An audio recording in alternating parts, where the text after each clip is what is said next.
Hello friends, welcome back to Text with Niket. I am Niket Sharma and today we'll be discussing case study 15 from Case Study Digest. So yeah, without further ado, let's get started.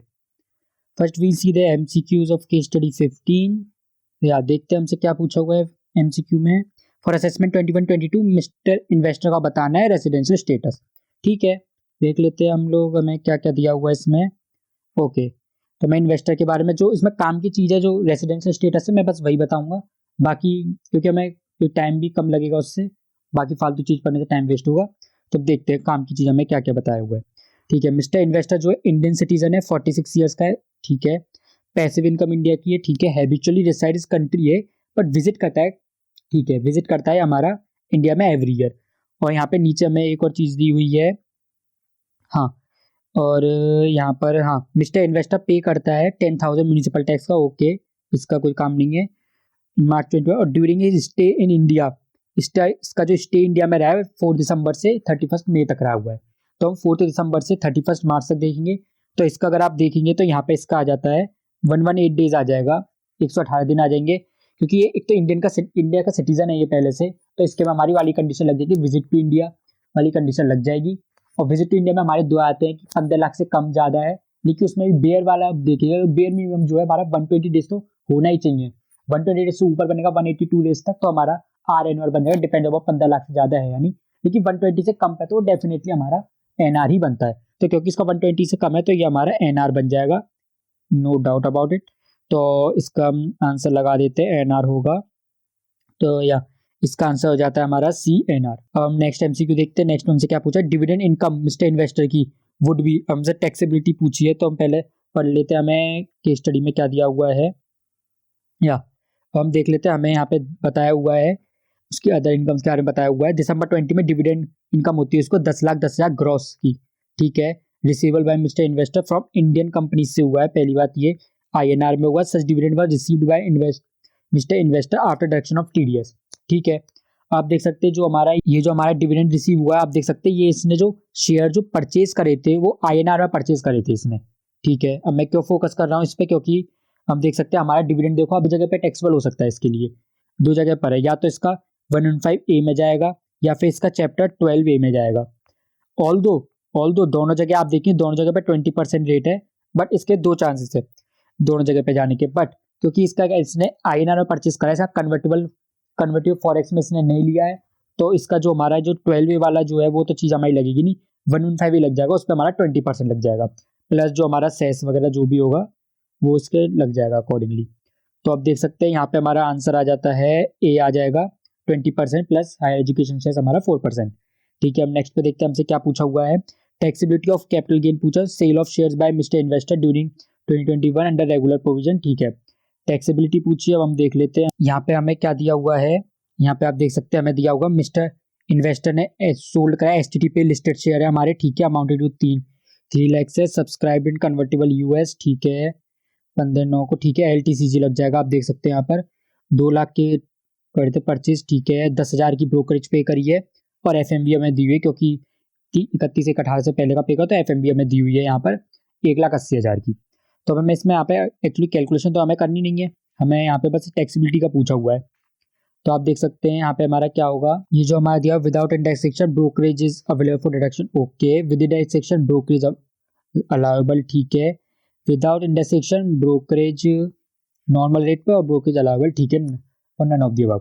आप देख सकते हैं, आप अगर आप देखेंगे यहाँ पे, क्योंकि यहाँ पे 112A पे आपको लगेगा कि 112A में चला जाएगा इसका, लेकिन इसका आंसर मैं बताया तो 112A के आपको 112A के हिसाब से लग सकता है कि इसका आंसर क्या हो जाएगा. इसका आंसर हो जाएगा ए आपके हिसाब से, लेकिन इसका आंसर हो जाएगा डी. क्यों होगा डी वो मैं आपको बता देता हूँ.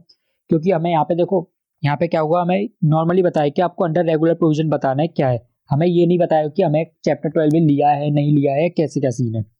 तो आप देख सकते हैं कि यहाँ पे हमारा दो पॉसिबिलिटी बन सकती है, जैसे मैंने आपको बताया दो पॉसिबिलिटी हमारी बन सकती है, या तो उसका क्या होगा 12A में आ जाएगा या फिर उसका क्या होगा 112A में चला जाएगा. आप कहेंगे दोनों में तो रेट हमारा कितना है 10% है, तो दोनों में हमारा कुछ भी डिफरेंस नहीं है. लेकिन आप देखेंगे हमारा थोड़ा बहुत डिफरेंस है. क्या डिफरेंस है हमारा, क्योंकि अगर आप जाते हैं 12A में जाते हैं, हमारा 12A में हमारा क्या आएगा, जो आपका एलटीसीजी लगेगा उस पर स्ट्रेट फॉरवर्ड आपका 10% लग जाएगा फ्लैट रेट.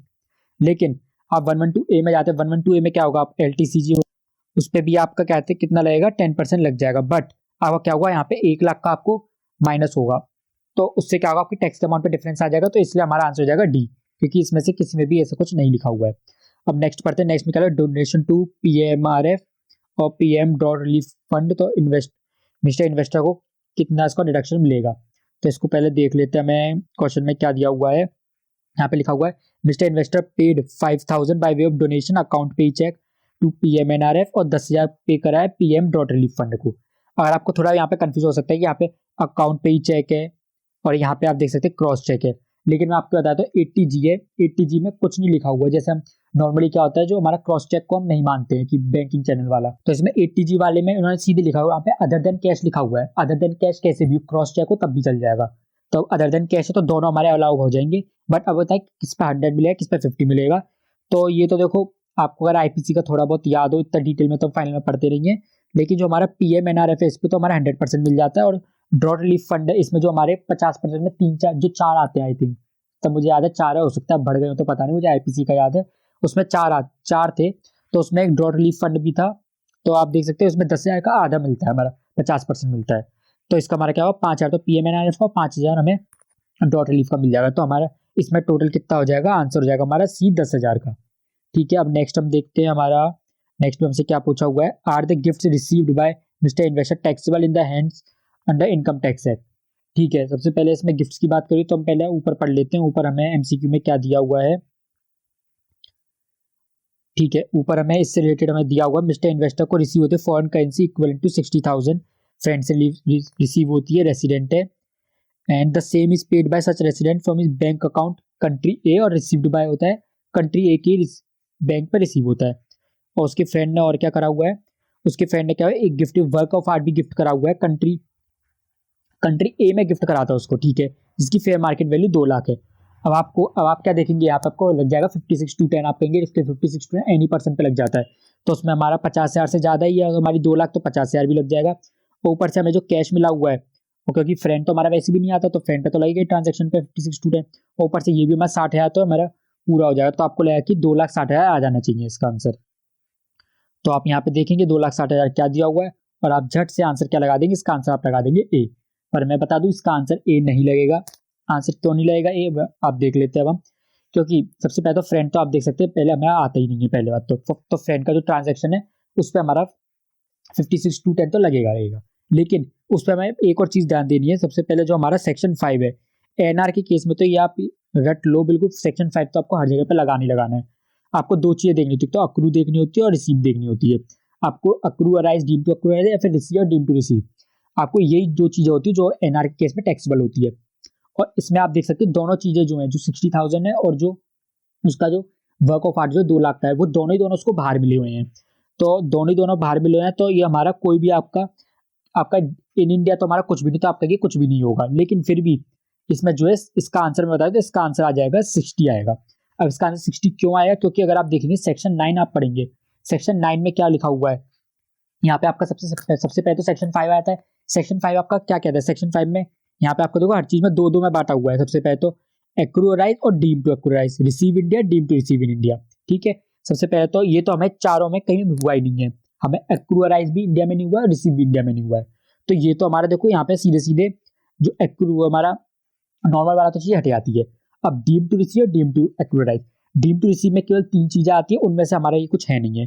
अब डीम टू एक्रूराइज में हमारा सेक्शन 9 आ जाता है। सेक्शन 9 अगर आप पढ़ते हो तो सेक्शन 9 में क्या लिखा हुआ है, सबसे लास्ट वाले में आप जाएंगे क्लॉज में, तो वहां पे क्या लिखा हुआ है, अगर मैं आपको बताऊं, अगर कोई रेसिडेंट है, और कोई रेसिडेंट क्या करता है, एनआर को पे करता है या फिर फॉरेन कंपनी को पे करता है, क्या पे करता है, मनी पे करता है। और कौन सी मनी पे करता है, जो मनी जो हमारी किस में आती है 56 to 10 में जो हमारी मनी कवर होती है। केवल यहाँ पे आप देखेंगे केवल मनी की बात करिए, यहाँ पे एसेट की बात नहीं करी हुई है। तो यहाँ पे जो मनी आएगा वो हमारा इसमें इंक्लूड कर लेंगे, एनआर की हमारे मान लेंगे कि एनआर को deem to receive in India हुआ है, डीम टू एक्रूराइज इंडिया हुआ है। तो इस वजह से हमारा जो 60,000 की जो मनी है वो हमारा इंडिया में इसको अक्रू मान लेंगे, और हमारा इसका आंसर हो जाएगा 5th का हो जाएगा बी। तो हम डिस्क्रिप्टिव देख लेते हैं। हमें डिस्क्रिप्टिव में हमसे क्या पूछा हुआ है, you are required to compute tax liability of mister investor की बतानी है, 21-22 असेसमेंट की बतानी है। ठीक है, अंडर रेगुलर प्रोविजन बतानी है और अंडर स्पेशल प्रोविजन बतानी है। ठीक है, और advising whether or not to opt for special provision. ठीक है, इग्नोर हमें क्या करना है, टीडीएस करना है। तो अब हम पहले इसके बारे में पढ़ लेते हैं, हमें क्या दिया हुआ है ऊपर इन्फॉर्मेशन। ठीक है, आपने यहाँ पे थोड़ी सी इन्फॉर्मेशन छोड़ी थी, हम उसको पढ़ लेते हैं। हमें यहाँ पे क्या दिया, ही स्टेज इन अ 5 स्टार होटल। ठीक है, in spite of owing a residential house. ठीक है, रेसिडेंशियल हाउस वो मुंबई में ओन करता है और the same is let out to mister tenant. ठीक है, रेंट हमारा क्या था 310 का आता है। मिस्टर इन्वेस्टर पेड ईएमआई पे करता है उसकी 30,000 की, जिसमें से 10,000 जो है इंटरेस्ट का है। ठीक है, और म्यूनिसिपल टैक्स तो ये पे करता ही है। तो ठीक है, आप देख सकते हैं 30,000 पे करता है। तो अब इसमें आप हमारे क्या आ जाए, दो चीज़ें आ जाएंगी। एक तो हमारा क्या आएगा 20 के आ जाएगा जो प्रिंसिपल है, और 10 के हमारा जो आएगा इंटरेस्ट आ जाएगा। ये तो हमारी 80C में आ जाएगा, क्योंकि हमारी जो इसकी इनकम है जो हाउस प्रॉपर्टी की, वो हमारी हाउस प्रॉपर्टी की टैक्स क्या हेड में टैक्सेबल होगी, तो इसलिए हमारा 80C मिल जाएगा। और यहाँ पे क्या होगा, हमें 10,000 का हमें क्या मिल जाएगा, 24B मिल जाएगा। ठीक है, और म्यूनिसिपल टैक्स और 30% तो अपडेट कर ही देंगे हाउस प्रॉपर्टी में से। ये हमने देख लिया था डिविडेंड वाला। अब हम इसको देख लेते हैं, ये हमें इसके बारे में क्या दिया। अब देखो यहाँ पे हमें क्या होगा, हमने पहले बताया था 112A वाला है, तो इस पर हमारी दोनों चीज़ें लग सकती हैं। हमारा चैप्टर 12A भी लग सकता है, और नॉर्मल वाला जो हमारा 112 है वो भी लग सकता है, 112A। तो अब हम इसमें क्या करें, दोनों तरह से कैलकुलेट कर लेंगे। तो आप देखना, इसमें अगर आप नॉर्मली कैलकुलेट करेंगे तो वो तो आपका कुछ ज़्यादा काम नहीं है। तो उसमें पहले हम देख लेते हैं, इसमें कॉस्ट ऑफ एक्विजिशन पहले हमें देखनी है, मेन क्या है हमारी कॉस्ट ऑफ एक्विजिशन। हमें क्या पता है, लोअर लेना पड़ता है सबसे पहले, लोअर किसका, एफएमवी का और सेल कंसिडरेशन का। सबसे पहले हमारी सेल कंसिडरेशन कितनी है, सेल कंसिडरेशन कितनी है हमारी, 3 लाख की सेल कंसिडरेशन है। सॉरी, यहाँ पे हम देख लेते हैं, हमारी 3 लाख की तो हमारी सेल कंसिडरेशन है, और 3 लाख की अगर एफएमवी हमारी कितनी 180 की, तो इनमें से लोअर कितना आ गया, 180 आ गया। अब 180 और हमारा हायर कॉस्ट ऑफ एक्विजिशन, इन दोनों में जो हायर होगा वो लेंगे। कॉस्ट ऑफ एक्विजिशन हमारी कितनी है, कॉस्ट ऑफ एक्विजिशन अगर आप देखेंगे हमारी आ जाती है 2 लाख। 2 लाख हमें यहाँ पे दी हुई है, तो इन दोनों में से हायर क्या हो गया, हमारा 2 लाख हो गया। तो हमारा 2 लाख यहाँ पर आ जाएगा जो माइनस हो जाएगा। और साथ में हमारा 10,000 जो इसमें क्या हुआ है, ब्रोकरेज पे करो तो 10,000 हमारा सेल एक्सपेंडिचर आ जाएगा, वो भी आ जाएगा। तो नॉर्मल वाला तो ऐसे कैलकुलेट हो जाएगा इसका, आप नॉर्मल कैलकुलेट कर लेंगे इसको। और जो हमारा फर्स्ट प्रोविजन लग जाएगा, क्योंकि 12 में तो फर्स्ट प्रोविजन में हमें पहले एवरेज लेना पड़ेगा। एवरेज इसका कितना आ जाएगा, 75 आ जाएगा, इसका 69 आ जाएगा, इसका 64 आ जाएगा।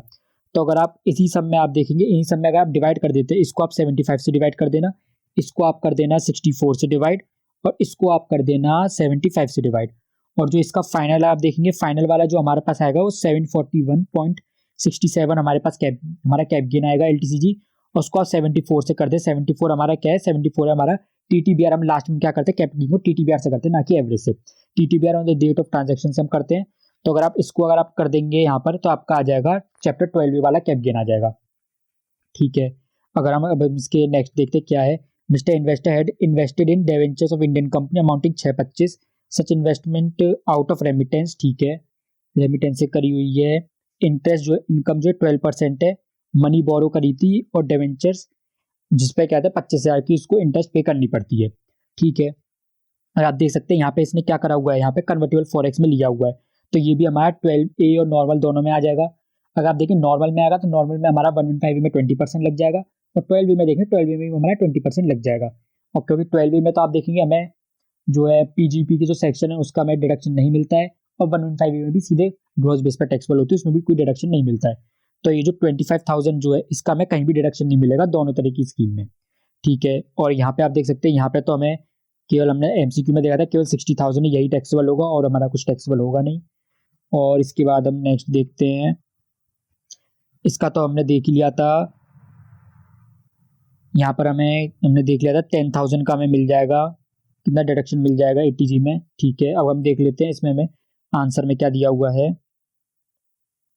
ठीक है, अब आप देख सकते हैं यहाँ पे हमें आंसर में, ये तो पूरा वही है जो मैंने आपको बताया था, हाउस प्रॉपर्टी में से सब कुछ कर लिया है, वही है सेम। ठीक है, और अगर आप अब यहाँ पे देखेंगे आप, ये भी वैसा है जो मैंने आपको बताया हुआ था, जिस तरह से 12 में आपका फर्स्ट प्रोविजन मिल जाएगा 48 का, और यहाँ पे 75,000 में से आप देखेंगे कोई भी इंटरेस्ट माइनस नहीं करी हुई है। ठीक है, बाकी सब तो सेम है, आप देख लेना जो मैंने समझाया था वैसा ही है। और इसके आगे टैक्सेबिलिटी आप देखना, मैं आपको टैक्सेबिलिटी बता देता हूँ, टैक्स लाइबिलिटी कैसे कैसे है इसकी। टैक्स लाइबिलिटी आप देखिए, इंटरेस्ट की जो मैंने आपको बताया था वो 20% तो 12 में लग जाएगा चैप्टर 12 में, और लॉन्ग एलटीसी जमा 10% 12 में ही लग जाएगा। 115 में हमारा डिविडेंड लग जाएगा, ये मैंने बताया था आईएनआर में करा तो इस पर 12 नहीं लगेगा। और हमारा नॉर्मल वाला प्रोविजन 229 है तो इस पर तो नील आ जाएगी। ठीक है, तो हमारी इस तरह से हमारी टैक्स लाइबिलिटी आ जाती है। और अब हम देखते हैं अपना रेगुलर प्रोविजन, देखते हैं अपना नॉर्मल प्रोविजन देखते हैं, उसमें हमें क्या बताया हुआ है, ये सब हमारा सेम है। हमारा बस एक ये जो एलटीसीजी वाला डिफरेंट है हमारा, इस पर हम देख लेते हैं क्या है। इस पे आप देख सकते हैं जो मैं नॉर्मल बताया था बिल्कुल वैसे ही कैलकुलेट करा हुआ है। अब देखो यहाँ पे क्या हो सकता है, अगर आप नॉर्मल प्रोविजन में क्या होगा, अगर आप देखते हैं इसमें 12 लगेगा नहीं, जैसे मानो इसने INR में करा होता, सॉरी INR में नहीं, कन्वर्टेड फॉरेक्स में करा, कुछ भी तरह से इस पर नहीं लगता। तो आप देख सकते हैं हमें यहाँ पे दो सिनेरियो बन जाते हैं, या तो इस पर हमारा हमारा क्या था 12A भी लग जाएगा, वो सॉरी हमारा फर्स्ट प्रोविजन भी लग जाएगा, और हमारा इस पे 112A भी लग सकता है। अगर क्या हो सकता है आप इस सिचुएशन में देखेंगे आपका कंफ्लिक्ट हो सकता है नॉर्मल प्रोविजन में। नॉर्मल प्रोविजन में कैसे 112A लगा देंगे, 112A लगा दे तो आप इसको फर्स्ट प्रोविजन नहीं दे पाएंगे, फर्स्ट प्रोविजन लगा दे तो 112A नहीं दे पाएंगे। तो आप कहेंगे हम क्या लगाएं, क्योंकि दोनों ही जेन्युइन है।